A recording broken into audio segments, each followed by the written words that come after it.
Bonjour à tous, je vais vous présenter maintenant les voyelles brèves. D'une manière générale, les voyelles brèves ne sont pas notées en arabe.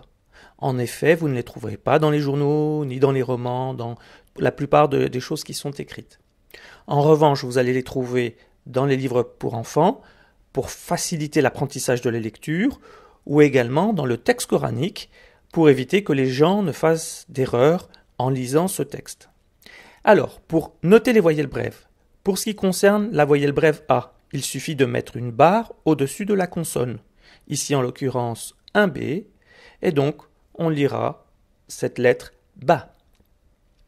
Pour ce qui est du OU bref, il suffit de noter comme un espèce de petit waouh au-dessus de la consonne, et ici on lira BOU. Pour le I bref, il suffira de noter une barre en dessous de la consonne, comme ici, et l'on lira bi.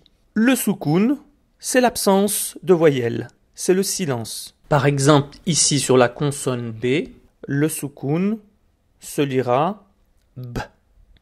Un exemple. Ce mot va se lire menzil. Le mot suivant va se lire durous. Vous remarquerez ici qu'il n'est pas nécessaire de rajouter un petit OU au-dessus de RA, puisqu'il y a déjà la voyelle longue OU. Petit récapitulatif sur les voyelles.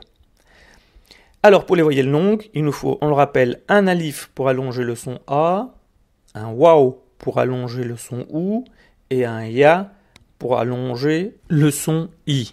Une petite barre au-dessus de la consonne pour faire la voyelle brève A, un espèce de petit waw au-dessus de la consonne pour faire la voyelle OU, une petite barre en dessous de la consonne pour former la voyelle brève I, et un soukoun lorsque la lettre est muette. Voilà, c'est tout pour les voyelles. Je vous donne rendez-vous dans la prochaine vidéo qui va vous permettre de lire des mots avec des voyelles brèves et des voyelles longues. À tout de suite!